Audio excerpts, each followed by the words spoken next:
오늘 사도행전 22장의 말씀을 통해서 바울의 신앙 고백이라는 제목으로 함께 하나님의 말씀 나누기로 원합니다. 저희가 신앙 고백하면 먼저 사도신경을 생각하게 됩니다. 우리 전능하사 하면서 저희가 항상 예배 때나 또 항상 이렇게 암송하는 것이죠. 그런데 신앙 고백이라는 것은 나의 삶의 고백과 같은 것입니다. 어떤 의미로 보면 내가 제일 관심 있고 소중한 것, 나의 삶의 주제와 같은 것이죠. 사람들이 모이면 관심 있는 이야기를 합니다. 땅에 관심 있는 사람 땅 얘기할 거고, 드라마에 관심 있는 사람 드라마 얘기할 거고, 먹는 거에 관심 있는 사람 먹는 얘기할 거고, 운동에 관심 있는 사람 운동 이야기할 거고. 나는 나의 삶 속에서 제일 관심이 있는 것이 무엇인가? 그런데 저희가 신앙 고백과 또 그 다음에 우리의 삶의 고백이 같을 수도 있고요, 같지 않을 수도 있습니다. 우리가 고백하는 매일매일 신앙의 고백이 그것이 나의 정말 삶에 대한 고백인가? 아니면 내가 예수를 믿었기 때문에, 교회에 나오기 때문에 어떤 그런 종교적인 고백인가 하는 것이. 오늘 바울은 그가 예루살렘에 갔고 그곳에서 많은 사람에 의해 붙들려서 어떤 위기의 순간에 천부장의 도움을 받습니다. 천부장에게 건짐을 받고 그가 말할 수 있는 기회를 얻습니다. 자기의 죄가 없음을 그 유대인들 앞에서 얼마든지 이야기할 수 있는 시간입니다. 그런데 바울은 자신의 그 어떤 기회든지 어떤 때든지 어느 곳이든지 그의 삶의 전부는 예수를 증거하는 삶. 우리가 복음을 전도한다, 선교여행을 한다, 그러기 때문에 예수를 전하는 것이 아니라 바울은 그가 선교여행을 하든 교회를 섬기든 또 붙잡혀서 죽게 되었든 그의 모든 삶 속에서 나타나는 것이 바로 내가 만난 예수 그리스도. 왜 그렇겠습니까? 왜 예수를 이야기할 수밖에 없겠어요? 예수님이 바울의 전부이시기 때문에. 예수님이 바울에게 가장 소중한 분이시고 그의 인생의 전부이시기 때문에. 바울에게만 그렇습니까? 아니에요. 모든 예루살렘에 사는 사람들에게 가장 소중한 분은 예수 그리스도였어요. 예루살렘에 있는 군사들에게, 또 천부장에게, 모든 그곳에 있는 그런 로마 사람들에게, 또 우리에게도 마찬가지이기 때문에 그렇습니다. 왜 사도행전에서 바울의 이 변명, 바울의 변호를 저희들에게 하나님의 말씀으로 주겠습니다. 이것이 우리가 고백해야 할, 우리가 가장 관심 있고 우리가 가장 소중한 것이. 저희는요, 혼돈할 때가 있어요. 신앙 고백과 나의 삶의 어떤 다른 것들과 섞여서 이야기할 때가 있어요. 바울은 지금 자기가 붙잡혀 죽음을 당할지 아니면 사람들에게 맞아 죽을지 모르는 그 위기의 순간에서도 바로 예수 그리스도를 그 사람들에게 나누기 시작합니다. 왜냐하면 가장 아름다운 보배와 가장 소중한 것입니다. 바울에게만 아니라 모든 사람들. 저희들은 다 관심 있는 관점에서, 내가 관심 있는 관점에서 사람들을 보고 세상을 봅니다. 천부장의 한번 고백을 볼까요? 이 바울이 예루살렘에 갔을 때 천부장은 바울이 이야기를 하고자 했을 때 이렇게 물어봤습니다. 사도행전 21장 38절에 바울이 말할 수 있는 기회를 얻고자 할 때 천부장이 바울에게 내가 누구인지 이렇게 물어봤어요. 38절 한번 같이 읽어보겠습니다. 시작. 그러면 내가 이전에 나를 일으켜 4천의 자객을 거느리고 광야로 가던 애굽인이 아니냐. 폭동이 이 안에 큰 폭동이 일어난 것처럼 난리가 나니까요. 이 천부장의 입장에서는 뭐가 관점이겠습니까? 예루살렘이 조용해야 돼요. 정치적으로 여기 문제가 없어요. 군사적으로 문제가 일어나지 않아요. 사람들이 막 몰려다니면서 폭동이 일어나는 것처럼 보이니까 이 폭동을 일으키는 사람이 아닌가 하는 관점에서 봅니다. 무슨 말씀인지 이해하시겠죠? 내가 보고 싶은 것만 내가 봅니다. 내가 듣고 싶은 것만 들으려고 해요. 이 천부장의 관점은 정치적으로, 군사적으로 막고 있는 예루살렘에 안정을 취하는 것. 그렇기 때문에 바울이 누군가의 관심에 먼저 바울이 폭동을 일으키는 사람인가 아닌가 하는 것입니다. 그때 바울이 그 모든 사람들 앞에서 신앙을 고백하고 자신의 삶을 고백해요. 그 자신의 전부를 이야기하죠. 그가 만난 예수 그리스도, 예수 그리스도를 만나기 전과 만난 후의 삶, 예수 그리스도를 만나기 이전의 삶의 목표와 예수 그리스도를 만난 이후의 삶, 그것이 신앙의 고백이라는 것입니다. 전능하사 천지를 지신 하나님 아버지를 내가 믿사오며 하는 우리가 매일 고백하는 것인데요. 그것이 나의 정말 믿음이라면요, 우리가 믿음대로 따라가죠. 바울의 한번 고백을 들어보겠습니다. 바울은 먼저 자신의 과거를 이야기해요. 예수 그리스도를 만나기 전에 내가 예수님을 알지 못했던 그 전의 삶을 표현해주고 있습니다. 22장 3절의 말씀입니다. 우리 22장 3절 바울의 짧은 과거의 이야기를 이 한 절에 표현해주고 있어요. 22장 3절 한번 같이 읽을까요? 시작. 나는 유대인으로 벨기아 다수에서 났고 이섬에서 자라 가나안의 문화에서 우리 조상들의 율법의 엄한 교훈을 받았고 오늘 너희 모든 사람처럼 하나님께 대하여 열심한 자. 자신을 붙잡고 때리고 그 다음에 죽이려고 하는 그 사람들 앞에서 나는 너희들보다 더한 그렇게 율법의 교육을 받았고 그 율법의 열심을 따라 하나님 앞에 열심으로 살았던 사람이라는 것이죠. 바울은 어떤 삶을 살았나? 율법을 따라 열심히 살던 사람. 율법이 무엇인지 모르고 그냥 율법대로 사는 가장 종교적인 사람이었어요. 저희가 바울은요, 예수 그리스도를 만나기 전에 흠이 없는 사람입니다. 유대인의 관점에서 보면 흠이 없는 사람, 완전한 사람입니다. 완벽한 사람. 저희가 신앙생활하면서요, 예수 그리스도를 만나는 인격적인, 매일매일 내가 주님과 만나는 인격적인 교제가 아니라 내가 신앙생활은 종교의 틀이 마치 내가 정말 신앙이 좋은 것처럼 착각을 하면서 주님을 만나는 인격적인 교제가 없어요. 그렇지만 종교적인 행위를 합니다. 바울은요, 누구보다도 종교적으로 열심히 살았던 사람이에요. 율법적으로 누구보다도 성경을 많이 알았던 사람이고요. 암송했었고 그것을 가리키며 배웠던 사람입니다.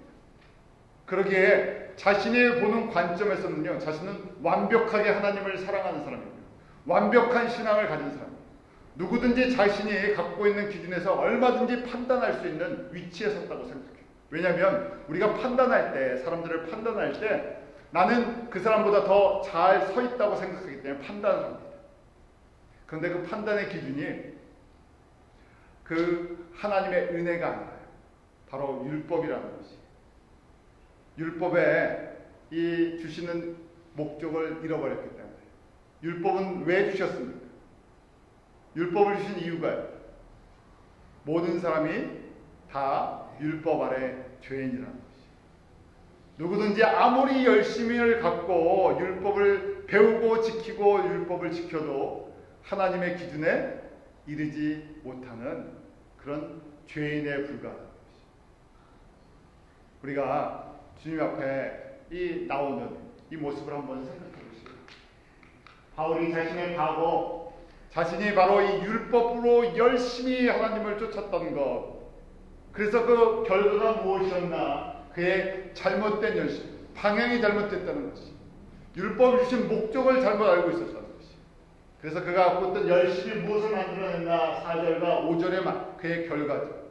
4절과 5절 한번 같이 다시 읽어볼까요? 시작. 내가 이들을 핍박하여 사람을 죽이기까지 하고 남녀를 결박하여 옥에 넘겼으니 이에 대제사장과 모든 장로들이 내 증인이라. 이 율법 때문에요. 하나님을 사랑하는 그 열심 때문에 율법을 따라 열심히 했더니 결과가 어떻게 됐다고요? 사람을 죽이는 데까지 갔다. 하나님이 사람을 죽이라고 그랬습니까? 그렇죠. 율법을 어기는 사람을 죽이라고 그랬어요. 그래서 그렇게 죽이는 것을 정당화했다는 얘기. 그런데 참 저희가요, 저희 자신을 보지 못할 때가 있어요. 간혹 우리 소크라테스가 한 무슨 말이요? 내 자신을 알라 그러는데요. 우리 내 자신을 참 모르면서 봐요. 우리가 신앙생활 하다 보면 나는 죽을 죄인이 아니고요. 누가요? 다른 사람만 죽을 죄인이라고 생각해요.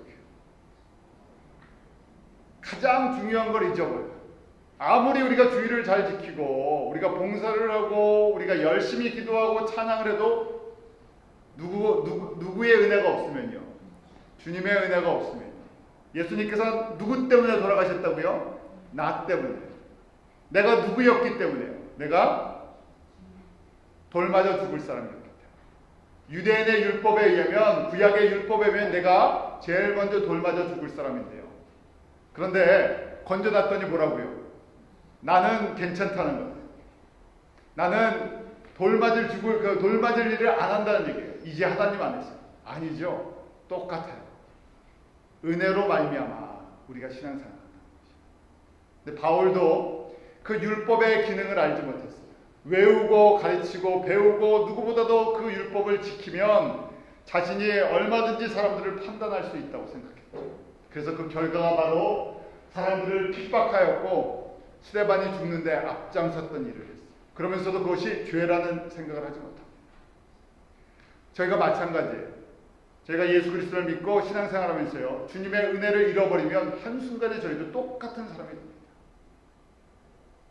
가장 소중한 신앙 고백 중에 하나가 무엇인가? 나는 은혜로 살아가는 사람입니다. 시간이 흐르면 흐를수록 은혜가 더 풍성해지는 그런 고백이 있더라고요. 우리가 시간이 지날수록 은혜가 없어지고요, 나의 열심과 나의 성경적인 지식과 나의 섬김과 나의 자랑이 있으면요, 이건 은혜를 잊어버리는 것입니다. 참 희한합니다.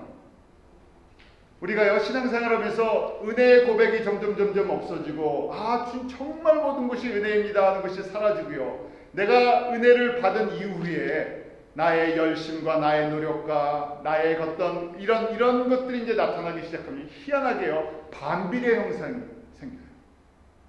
내가 이만큼 했는데, 내가 이만큼 노력했는데, 이런 것을 하면요, 희한하게요, 은혜는 점점 잊혀져 갑니다. 바울에게 이 열심은요, 하나님의 은혜의 길을 알지 못하게 만들었어요. 그가 갖고 있었던 열심은 사람을 죽이는 거, 핍박하는 데 쓰는 그런 도구가 되어버렸죠. 그러다가요, 그가 어떻게 예수님을 만났을까?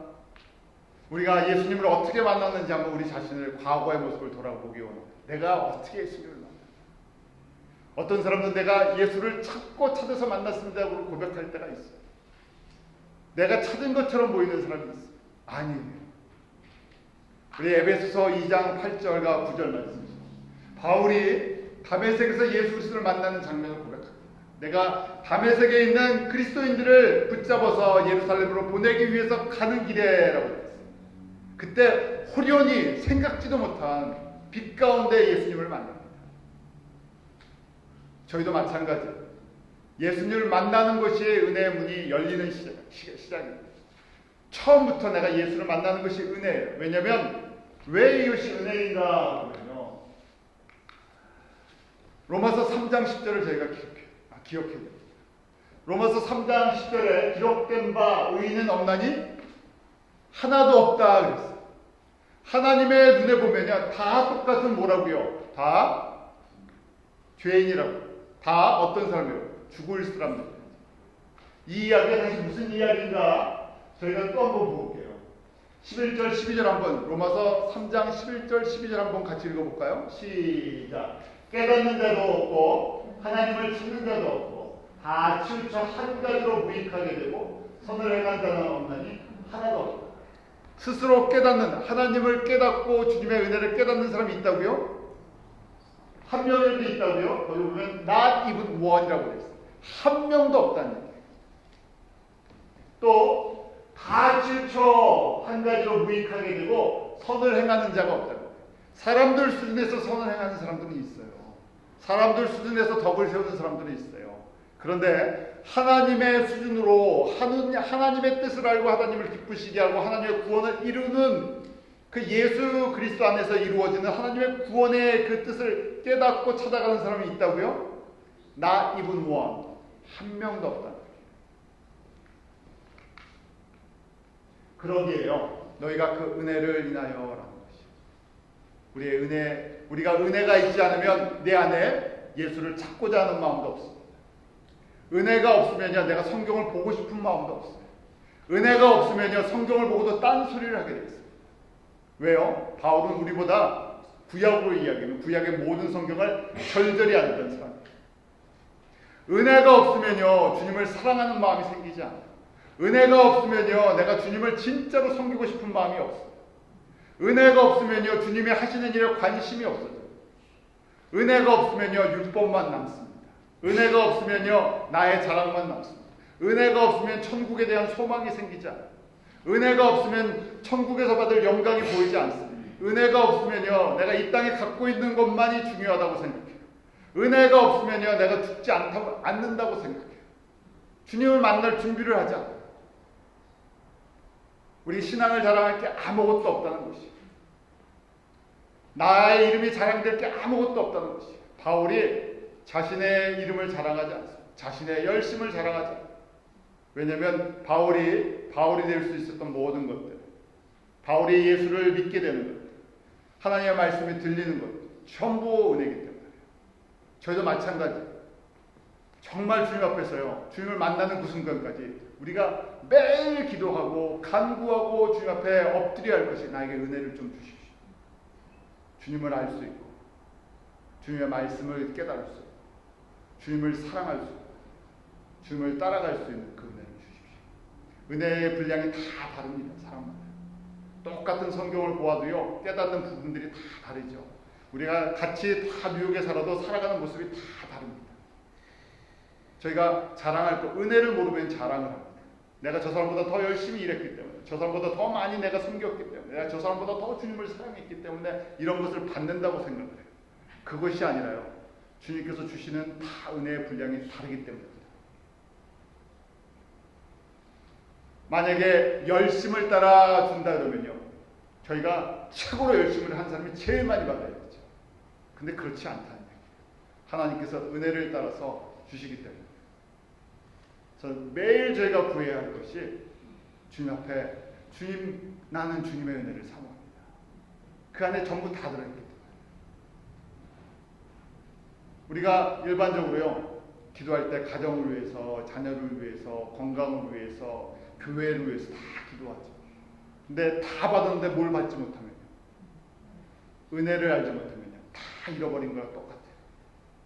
왜냐하면 우리가 구하는 대부분의 것은 이 땅에 눈에 보이는 것입니다. 눈에 보이는 것이 파워가 있죠. 그렇지 않습니까? 저희가 왜 구합니까? 그것을요, 그것이 파워가 있기 때문에 그래요. 파워 없는 거, 영향력 없는 거 구합니까? 구하지 않잖아요. 영향력이 있기 때문에 구해요. 그러다 보니까요, 저희가 예수 그리스도와 이 영향력이 있는 것과 이것이 혼돈이 됩니다. 은혜는요, 보이지가 않아요. 말로는 저희가 은혜를 구한다 그러는데 그 다음에 나서는요, 눈에 보이는 파워가 있는 것, 힘이 있는 걸 구해요. 그거 없어갖고요, 서러웠고, 그거 없어서 한이 됐고, 그거 없어갖고요, 저희가 이 핍박당했고, 그런 생각 때문에요. 그런 것이 다 있었어요. 이걸 벗어나고 싶어갖고요, 거기서 벗어나고 싶어서 주님의 은혜를 구하면서, 말로는 주님의 은혜인데 사실은 세상에 내가 예수를 알았기 때문에 그 다음에 이제 예수 다음에 뭐를요? 세상에 파워 있는 것 좀 주십시오. 바울은요, 아니죠. 그가 예수 그리스도를 만나고 지금 내가 그 은혜를 인하여 믿음으로 말미암아 구원을 얻었나니 자랑할 것이 아무것도 없다면서요. 자신이 추구했던 파워들을 내려놓기 시작해요. 거꾸로예요. 자신이 추구했던 그 커리어나 자신이 추구하고 싶었던 명예나 권세나 돈이나 이것들을 다 예수 그리스도 앞에서 다 내려놓은 것이죠. 그가 죽기 전까지 얻은 것이 무엇이에요? 그가 죽기 전까지 얻은 것은 십자가로 인해서 받았던 핍박과 환난과 잃어버림과 고난과 나중에 그 목이 잘리는 참수역을 나가는 죽음뿐이 없었어요. 그런데 바울이 어떤 사람입니까? 에베소서 2장 8절에 고백하는 거죠. 또 오늘 사도행전을 통해서 고백하는 거죠. 자신은 은혜의 사람입니다. 은혜를, 어떤 은혜를 많이 받았다? 예수님의 은혜를 가장 많이 받았던 사람. 그래서 바울이 항상 성도들에게 편지를 보내줄 때 처음과 마지막에 인사가 뭐라고요? 은혜와 평강을. 은혜를 제일 먼저 얘기합니다. 은혜가 있어야 평강이 있는 거고, 은혜가 있어야 믿음이 생기는 거고, 은혜가 있어야 주님을 따라갈 수 있습니다. 우리가 사람들을 보면서 예수님을 열심히 사랑 안 하는 것처럼 보이죠. 그래서 열심히 예수님 좀 사랑하게 해주십시오. 은혜를 주십시오. 지금 안 주셔도 하나님 우리 자녀들 위해서 기도할 때도 마찬가지예요. 지금은 예수를 믿는 건지 안 믿는 건지 따라가는 건지 안 따라가는 건지 그렇지만 주님 우리의 인생이 평생 마라톤 것 같잖아요. 마지막까지 주님의 은혜가 넘치게 해주십시오. 저희를 위해서도 마찬가지. 서로 기도할 때 내 과거에 받았던 은혜 그걸로 끝이 아니에요. 항상 주님의 은혜의 풍성함이 나의 삶 속에 끝나지 않도록. 시편 23편에 다윗이 고백하는 것처럼 주의 인자하심, 그 주의 인자이 차고 넘치다. 내 인생이 끝날 때, 주님 앞에 설 때까지 나는 정말 주님의 은혜를 한순간도 주님의 은혜가 없이 살 수 없던 사람이다. 그렇게 주님께서 나에게 은혜를 베풀어 주셔서 예수 그리스도 안에 있는 그 구원의 풍성함을 매일매일 경험했습니다. 그것이 저와 여러분의 믿음의 고백입니다. 바울이 그렇게 은혜로 말미암아 예수님을 만나고 이제 인생에 대해서 눈을 뜬다. 순서예요. 예수를 만나야 인생이 보여요. 예수를 만나야 왜 하나님이 나를 이 땅 가운데 창조하셨는지, 왜 나를 이곳에 보내셨는지, 왜 이것을 섬기게 하시는지 알게 된다. 인생의 모든 답은 누구를 만난 다음에요? 예수님을 만난 다음에. 무엇으로요? 은혜로 말미암아 하는 것이. 바울이 다메섹에서 그 예수님을 만난 다음에 이렇게 고백합니다. 22장 9절 한번 같이 읽어볼까요? 시작. 나와 함께 있는 사람들이 빛은 보면서도 나더러 망하신 이의 소리는 듣지 못한다. 소리를 들었다. 무슨 소리요? 사울아 사울아 네가 왜 나를 핍박하느냐. 뉘시옵니까? 주여 뉘시옵니까? 네가 핍박하는 예수라는 것. 예수님이 나의 삶 속에 오셨어요. 나는 너의 하나님이다. 내가 너의 인생의 주인이다. 내가 너의 인생의 창조자다. 내가 목적을 가지고 너를 창조하였다 하는 그 주님의 부르심을 듣는 거예요. 목회자가 되었던 평신도가 되었던 이것은 사람들이 만들어 놓은 그런 표현들이고요. 다 우리는 주의 부르심이 있습니다. 우리 집에 여러분들이 옷을 살 때나 그릇을 살 때나 무슨 쇼핑을 할 때 아무 생각 없이 지나가다가 그냥 이거 좋아 보이냐고 그냥 무턱대고 삽니까? 아니죠. 그릇을 살 때는요, 그릇의 용도가 다 있어요. 그릇들이 깨닫지 못하고 그 그릇을 사는 주인은요, 그릇을 사는 목적이 있습니다. 프라이팬을 살지, 남비를 살지, 솥을 살지, 밥솥을 살지, 다 생각을 갖고 사는 거예요. 옷을 살 때도 마찬가지잖아요. 그냥 지나가다 색깔이 좋다고 무조건 삽니까? 아니죠. 다 옷의 기능이 있어요. 그것처럼요, 저희를 하나님의 자녀가 되게 해주셔서 예수를 알게 하셨다면 예수님께서 무슨 목적으로요?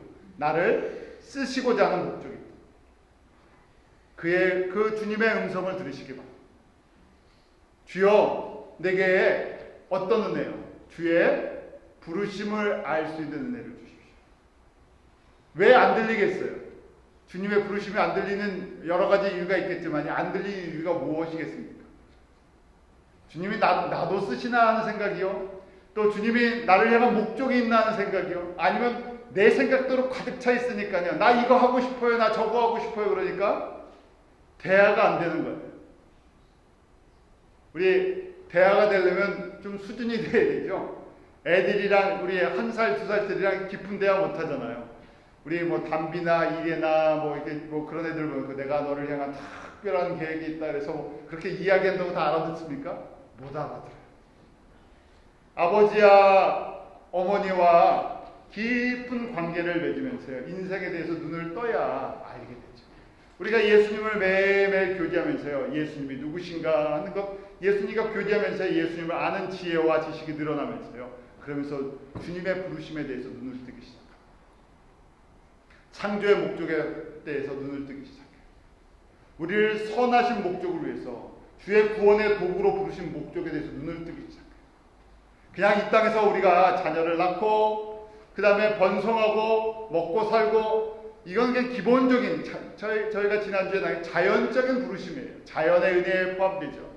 그런데 우리는 특별한 은혜를 주셨어요. 다 예수를 알게 하시고 예수님 닮게 하시고 거기에 더 특별한 은혜를 주셔갖고요, 미국에 살게 하시고 뉴욕에서 함께 교회를 섬길 수 있고요, 더 특별한 은혜를 주셨어요. 하나님의 나라를 보게 하시고요, 하나님의 그 구원의 크심을 듣게 하시는 그런 하나님의 특별한 은혜를 받은 사람들.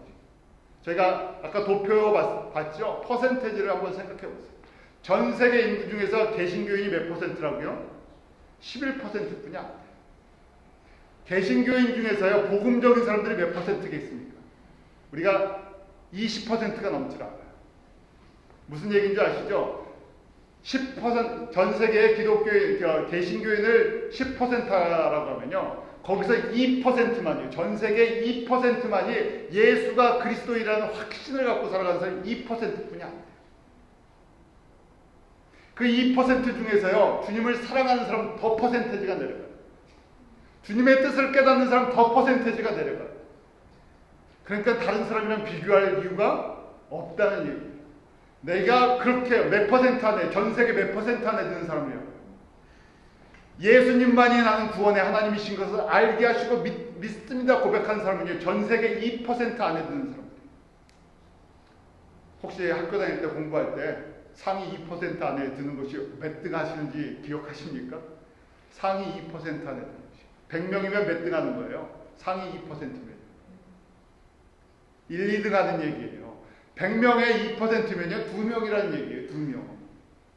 학교 다닐 때 2% 안에 든다는 얘기는요, 1등과 2등이라는 얘기예요. 우리가 살아온 배경이나 지금 살고 있는 환경은 다 다르지만 우리가 예수 그리스도의 입장에서 보면요, 몇 퍼센트 안에 드는 사람이라고요? 상위 2% 안에 드는 사람. 아니, 저희 같은 사람이 뭘 상위 2% 안에 듭니까? 여러분들 학교 다닐 때 전교 1, 2등 할 때 그 영광을 혹시 아십니까? 우리가요, 전 세계에 주님의 사랑을 받는데요, 주님의 사랑을 받는데 1, 2등으로 사랑을 받고, 그렇게 특별한 관심을 가지고 저희 한 사람 한 사람들을 보고 있어요. 그렇기 때문에요, 초점을 바꿔야 된다는 얘기예요. 아, 주님, 나에게 이런 초점을, 이렇게 나에게 관심이 많으신 줄 몰랐습니다. 이제 나도 누구에게 관심 있겠다고요? 난 예수님께 관심 있겠어요. 아니요, 내가 하는 종교의 이런 신앙 생활에 관심이 아니라 난 그냥 예수님께 관심을 갖고 있습니다. 그렇게 예수님이 보이면요, 나머지는 따라가게 됩니다. 우리가 몇 퍼센트 안에 드는 사람이라고요? 2% 안에. 특별히 기쁨누리 교회에 사는 사람들은 1% 안쪽에 있는 사람들. 왜요? 하나님의 구원의 이 신비, 예수 그리스도 안에 있는 이 하나님의 구원의 신비, 예수 그리스도 안에서 모든 이방인의 충만한 숫자가 들어올 때까지 내가 너희들의 그런 일을 맡겨주겠다.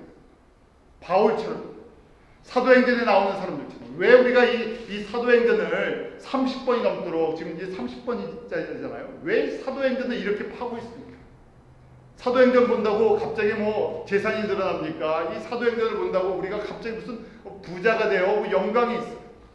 사도행전을 보면 볼수록 부담이 많습니다. 우리 신앙생활하면 그러죠. 성경을 수채 모르는 게 나을 때가 있어요. 하나님 말씀 모르는 게 편할 때가 있어요. 하나님의 말씀을 알면요, 사도행전을 보고 서신서를 알면 할수록요, 그냥 일반적으로 신앙생활하는 게 훨씬 편합니다. 예수 믿고 그냥 복 받고 사는 거예요. 그냥 예수 믿고 잘 되고 사는 것. 그래서 우리 텍사스의 유명한 목사님, 예수 안에서 그런 책 쓰잖아요. 잘 되는 나. 그냥 예수 믿고 잘 되는 얘기 간증 듣고, 예수 믿고 잘 된 얘기 듣고, 그냥 그렇게 살면 편해요. 그런데 사도행전의 말씀을 보면 볼수록 성령의 사람들, 주님의 나라에 눈뜬 사람들, 그 사람들은요, 주님께서 툭툭툭 아주 몇 개의 특자를 붙여갖고 사랑하는 사람들. 그런 은혜가 저와 여러분에게 있기로, 그 은혜를 사모하기 때문에 저희가 이 말씀을, 그런 은혜를 사모하지 않으면요, 이렇게 말씀을 이유가 없어요. 왜요? 우리 예수 안에서 이미 구원받은 하나님의 자녀들이고 그 2% 안에 드는 교회들 중에서 2% 안에 드는 성도들 중에서 잘 되는 사람 보면서 나도 저렇게 잘 되게 해주십시오. 그렇게 살면 되는 건데요. 나 잘 되는 거에 관심 없고요. 예수님 잘 되는 거 관심. 하나님 나라 잘 되는 거 관심입니다. 하나님의 뜻이 이 땅에서 나와 같은 사람을 통해서 일어난다는 것에 대해서 관심 있는 사람. 그런 사람이 바로 사도행전의 성령의 사람들, 은혜의 사람들, 부르심에 왜 불러주셨는지를 아는 사람들. 이 귀가 열린 사람들. 바울의 귀가 열렸다는 것이죠. 이전까지는 귀가 안 열렸어요. 하나님의 그 음성을 듣지 못했습니다. 이전까지는 자기가 생각하는 나의 인생, 내가 하나님을 기쁘시게 하는 삶이 이런 거다. 자기 혼자 생각하는 자기 만족 속에서 살았어요. 귀가 열리면서요. 이제 주님의 특별한 은혜와 부르심이 있다는 것을 알게 되죠. 그리고 새로운 삶을 시작합니다. 그의 고백이 이렇게 되어 있어요. 22장 10절에 보면 내가 가로되 주여 무엇을 하리이까.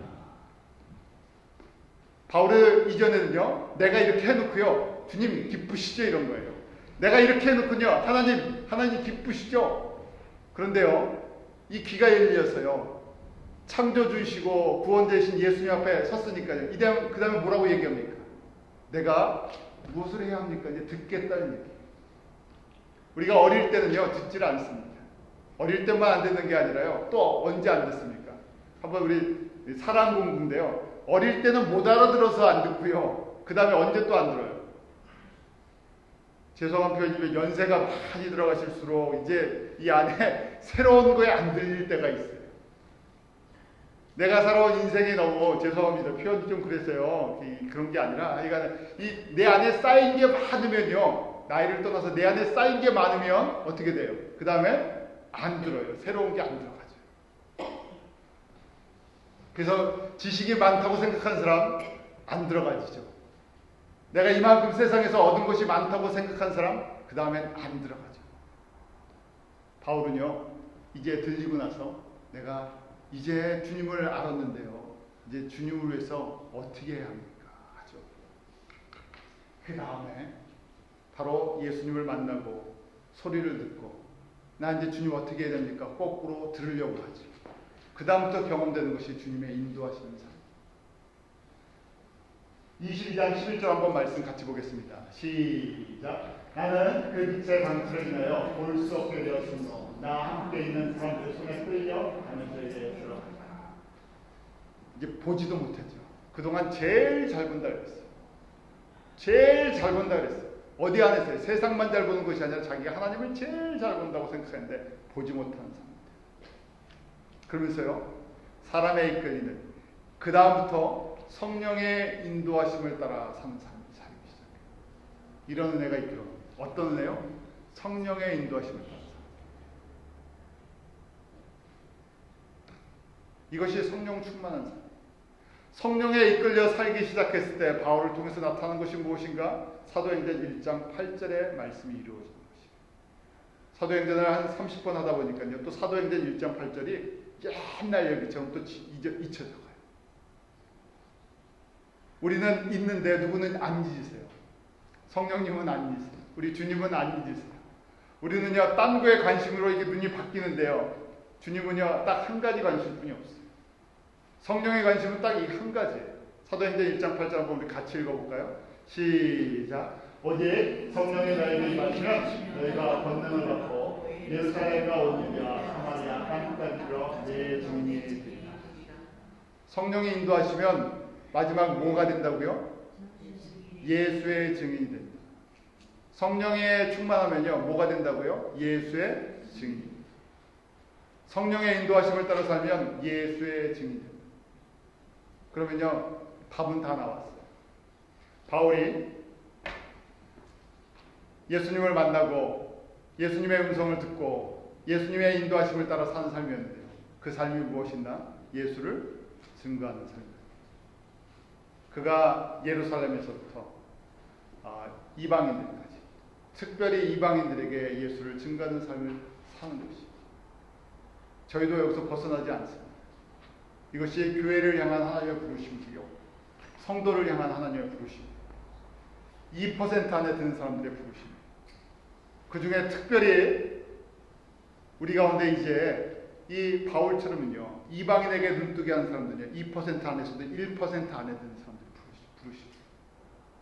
우리가 직장생활하는 것도, 우리가 가정생활하는 것도, 우리가 교회를 섬기는 것도 바로 이 부르심을 따라가기 위해서 이것을 사람의 이 열심으로 하는 것이 아니라 주님이 주시는 은혜가 있을 때 따라갈 수 있습니다. 사도행전을 보면서요, 사도행전을 꿈꾸시는 여러분이 되겠습니다. 저와 여러분이 사도행전적, 우리 그런 표현 쓰죠. 사도행전적인 교회. 사도행전적인 교회에 무엇이 있습니까? 예수가 증거되는, 예수만 남는, 아무것도 남지 않습니다. 예루살렘 교회가 지금 있습니까? 안디옥 교회가 있습니까? 로마 교회가 남아 있습니까? 우리가 생각하는 그런 교회는 남아 있지 않아요. 오직 성령의 인도하심을 따라 예수를 증거하는 그 증인들만 남아 있습니다. 저와 여러분이 이 특별한 정말 1% 안에 드는 하나님의 은혜를 받고 살아가는 그런 성령의 사람들, 저와 여러분에게 그런 은혜가 있기를 날마다 간구합니다. 기도하겠습니다. 하나님 아버지, 저희들에게 예수 그리스도 안에서 이 놀라운 은혜, 이 특별한 은혜를 베풀어 주시면 감사합니다. 세상에 누구와도 비교할 수 없는, 정말 세상 가운데 1% 안에도 드는 이 특별한 은혜를 예수 그리스도 안에서 누리게 하시고 고백하게 하시고 하나님 나라 꿈꾸게 하시고 주님이 기뻐하신 일을 저희가 따라 섬길 수 있도록 은혜를 베풀어 주시면 감사합니다. 저희 교회에 속한 모든 성도들, 또 가정, 자녀들, 기업들을 통해서 이 주님의 특별한 은혜가 퍼져가게 하여 주시옵소서. 주님 오실 때 가까웠는데 주님 오실 때까지 우리에게 맡겨주신 이 일을 주님 앞에 순종하며 내가 주님 무엇을 해야 합니까? 그 성령의 인도하심을 따라 매일매일 주님과 동행하며 살아갈 수 있는 귀한 은혜가 저희 가운데 있게 하여 주시옵소서. 예수님의 이름으로 기도드립니다.